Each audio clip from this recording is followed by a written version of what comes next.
Meu irmão, minha irmã, alegra-me estar aqui pelo motivo que aqui me traz a palavra. Espero que também você experimente a alegria de conhecer a palavra, de aproximar-se dela, de compreendendo, servir-se dela para sua oração, sua prece. Quero falar aqui, desta vez, do 32º domingo do tempo comum, cujo texto nos evangelhos que serão proclamados nas celebrações desse 32º domingo é Marcos capítulo 12, versículos 38 a 42. Vamos a ele, ao texto, sua explicação em seguida, o motivo é a oração que vem depois. Vamos lá. Dizia Jesus no seu ensinamento no templo: guardai-vos dos escribas que gostam de circular de toga, de ser saudados nas praças públicas e de ocupar os primeiros lugares nas sinagogas e os lugares de honra nos banquetes. Mas devoram as casas das viúvas e simulam fazer longas preces. Estes receberão condenação mais severa.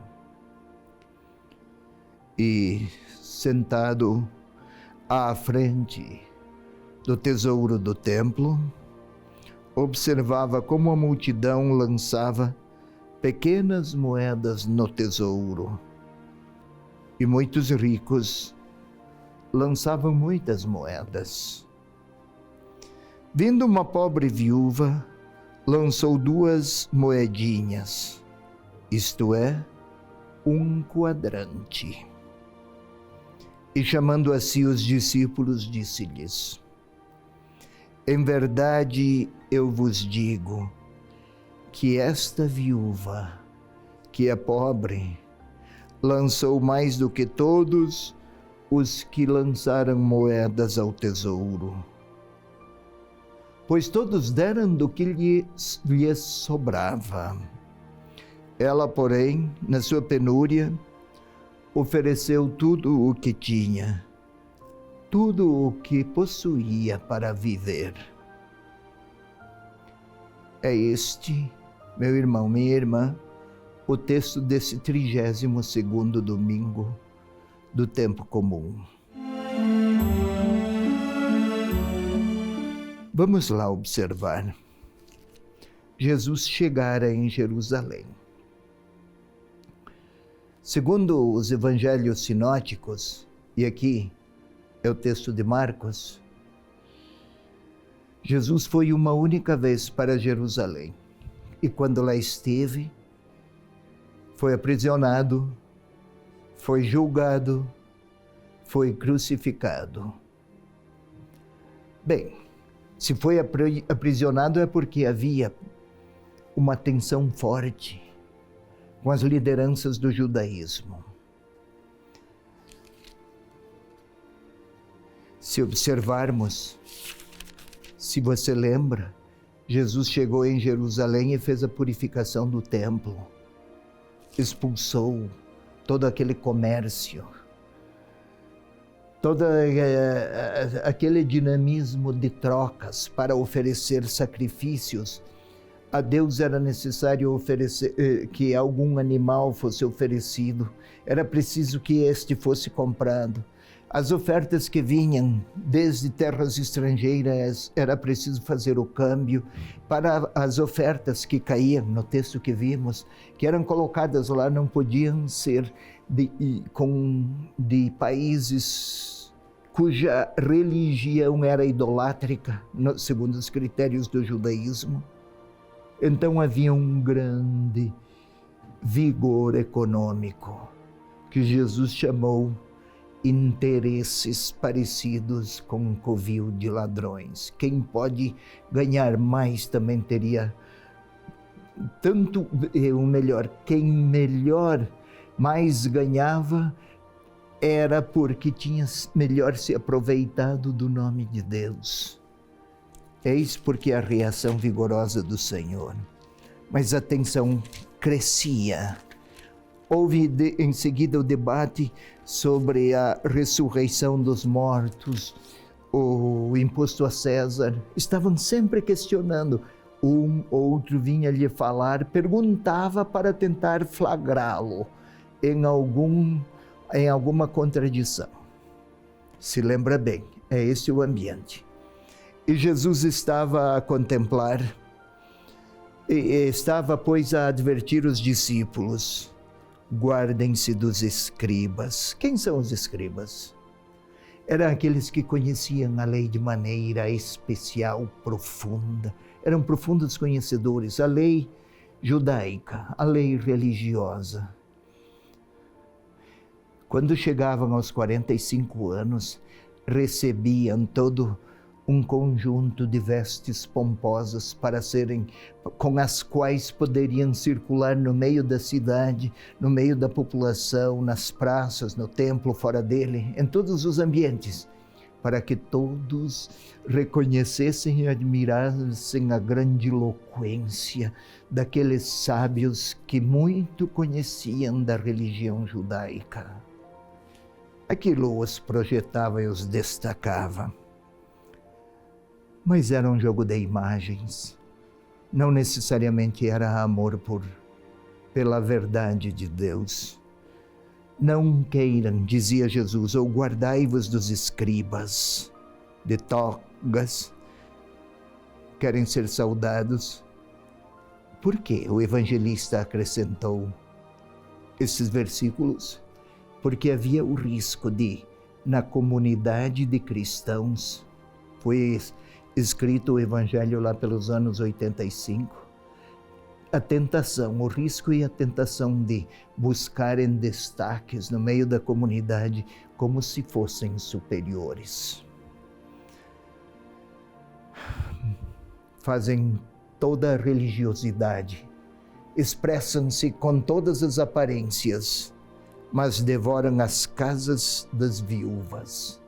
Viúva era o protótipo da pessoa pobre, da pessoa dependente, da pessoa desamparada, numa sociedade cuja grande prevalência social e cultural era masculina. Não havia espaço para o direito da mulher. E então sempre era pobre. Se perdia o marido, era sempre uma pessoa pobre, desamparada, fragilizada, sob muitos aspectos explorada, também sob o ponto de vista religioso. E Jesus viu que no templo havia ofertas.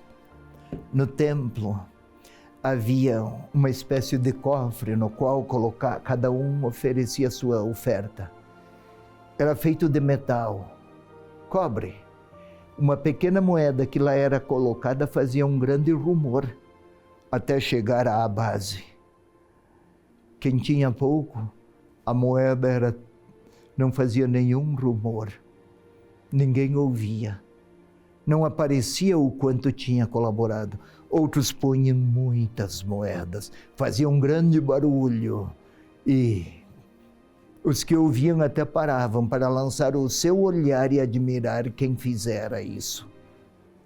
Davam das suas sobras. Nem era preciso amar para oferecer, para fazer aquelas ofertas.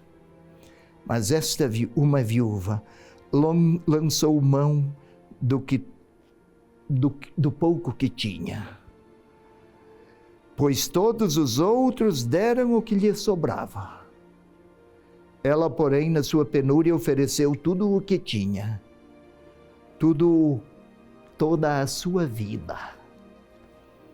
Oferecer tudo o que tinha não está a dizer põe até a última moedinha que dispunha, se era pobre. Não se trata, pois, de renunciar ao que não está aqui a destacar o evangelista, que ela tenha se despojado de tudo o que precisava para a sua subsistência.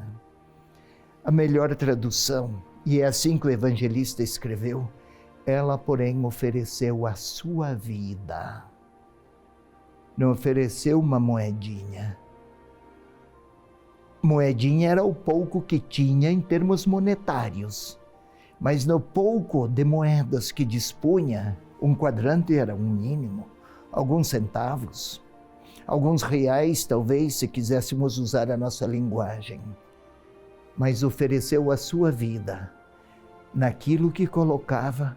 Não era apenas uma moeda depositada, mas seu presente, seu futuro, ela entregava nas mãos de Deus em linguagem de moeda, tudo o que tinha de esperança e de possibilidades que conferiam sentido ao seu modo de ser, de crer e de viver. Não estamos aqui a quantificar as ofertas, mas com que espírito se oferece. Se busco oferecer do que me sobra, não é porque amo, é porque algum interesse me move. Mas se ofereço o que tenho, então não é uma moeda oferecida, mas o que sou. Entrego a mim mesmo, num gesto simbólico, no qual a minha liberdade pertence ao Senhor Deus em quem confio. Eis a diferença. Uns entregaram sobras e grande quantidade. Ela entregou pouco, mas a inteireza de si mesma lá fora colocada, porque confiava no seu Deus.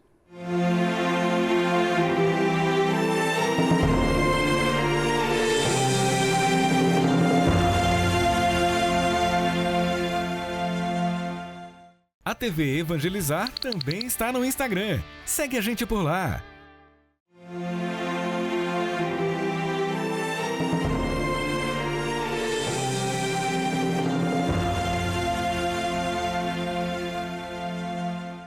Meu irmão, minha irmã, vamos agora à parte orante desse nosso programa. O texto, o Evangelho, é o de... Estou a repetir o de Marcos, capítulo 12, versículos 38 a 44. Para rezar, é preciso preparar a nossa condição pessoal. Não se trata aqui apenas de multiplicar palavras de natureza religiosa. Como no exercício físico é preciso fazer um aquecimento, também aqui um processo de composição do nosso lugar interior.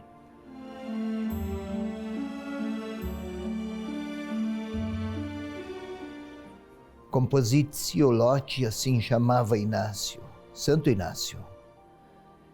É preciso serenar a interioridade, aquietar nosso espírito, tentar esquecer problemas, circunstâncias, frases ou palavras que turbaram a nossa paz, dificuldades que se apresentaram de última hora e que talvez ainda nos inquietem. Vamos fechar os olhos, cada um de nós, eu aqui e você aí, e vamos respirar profundamente. Sem pressa. A respiração é a maneira de deixar nosso corpo pacificado. Os batimentos cardíacos se serenam, se regularizam. As fantasias desaparecem, as recordações tensas cedem lugar ao dinamismo, particularmente aquietado de nós mesmos. Respire uma vez, tentando observar, sentir o ar que infla os seus pulmões, que leva o oxigênio, que renova a vida, e imaginar que este ar é dom gratuito da natureza e do Criador. Agora sim, vamos pedir ao Espírito Santo de Deus, sopro de Deus, oxigênio de Deus, se quisermos falar assim. O corpo recebendo oxigênio vive. Nosso espírito, nossa capacidade de amar, nossos sentimentos, nossos afetos, nossa mente, tudo se torna como o corpo de oxigênio. Também nossa intimidade, razão, sentimento, afeto, tudo se torna impregnado do Espírito de Deus. Espírito Santo de Deus, sois o próprio Deus, em expressão de vida amorosa, que permanece em nós. Fazei-nos sensíveis e perceptivos acerca da misericórdia do alto, da verdade de Jesus Cristo, do amor do Pai.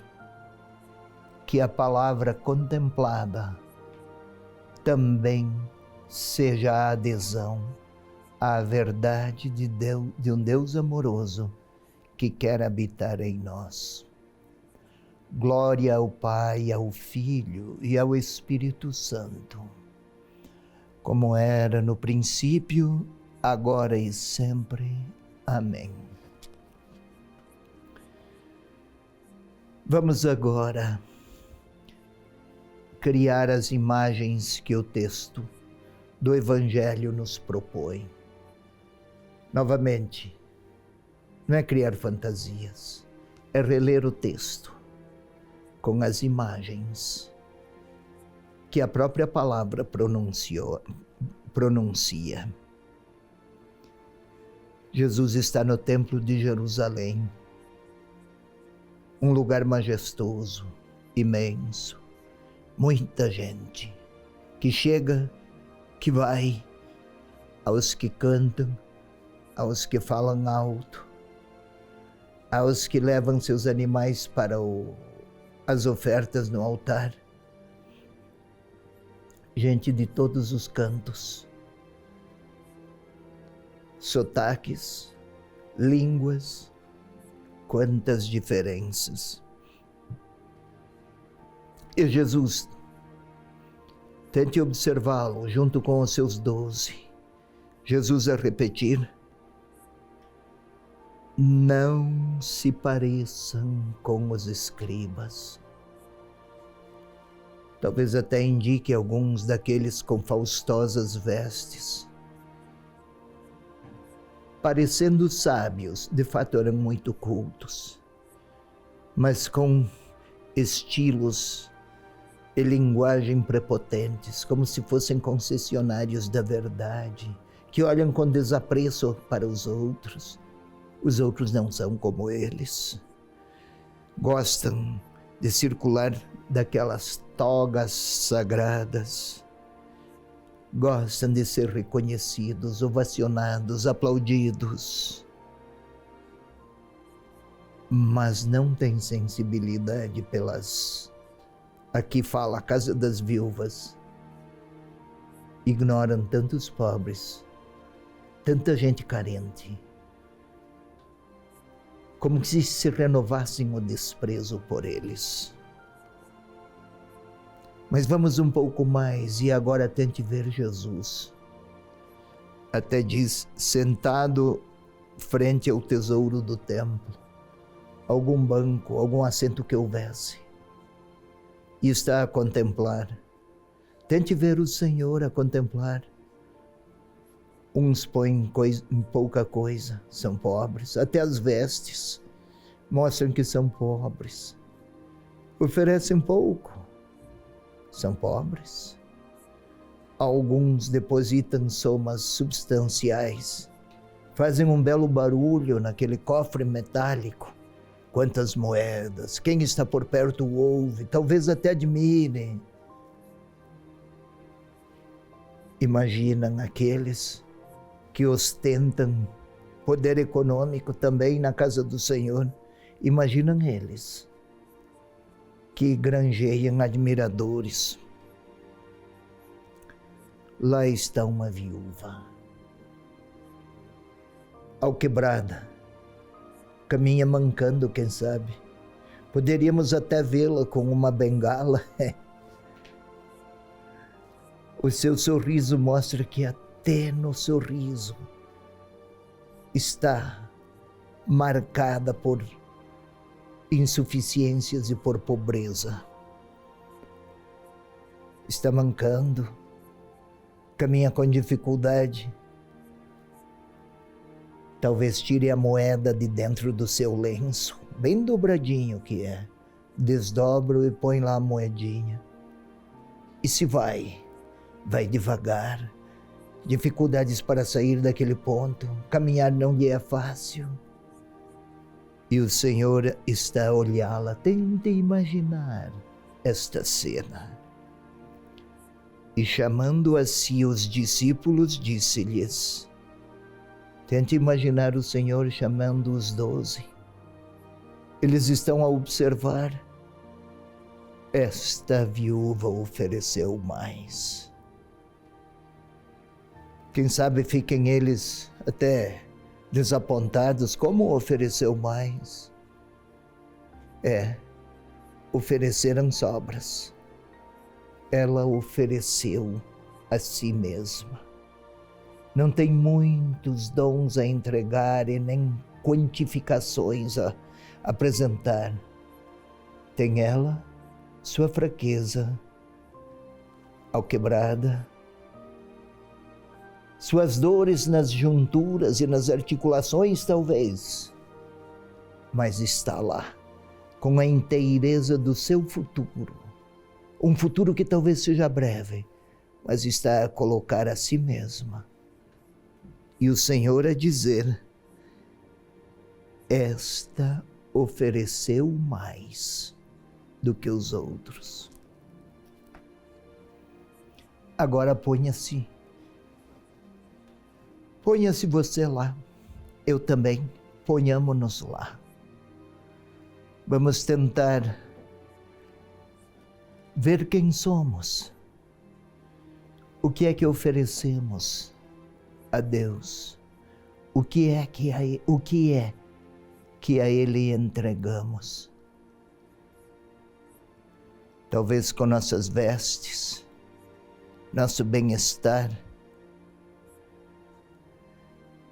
talvez com a nossa tranquilidade e segurança, até nos dirijamos ao templo ou à casa do Senhor. Ofereçamos nossas sobras. Porque o mais precisamos para os nossos critérios e os nossos projetos. Talvez o Senhor Jesus esteja a nos olhar também. O que é que oferecemos ao Senhor? Não falo de moedas, mas o que é que entregamos a Deus? Ela entregou a pobre viúva a inteireza de si. Outros entregavam as sobras. E eu, o que tenho a entregar a Deus? Se o Senhor Jesus me olhasse como olhava para aqueles ofertantes lá no templo, o que Ele diria de mim? Ele conhece. Ele participa da minha interioridade e me vê. O que Ele me falaria? Talvez eu quisesse lhe dizer que já ofereço muito. E ele estaria a perguntar: é isso o que podes? É isso o que tens a dar a Deus? Talvez ele me pergunte, esteja a olhar para mim: o que ofereces a Deus? É hora de eu me deixar perguntar por ele. E é o momento de eu lhe dar uma resposta, de lhe falar orando. Talvez eu precise pedir a ele que me ajude a ser mais livre, para oferecer mais de mim mesmo ao próprio Senhor que me ama. É hora da minha palavra ao Senhor que me olha.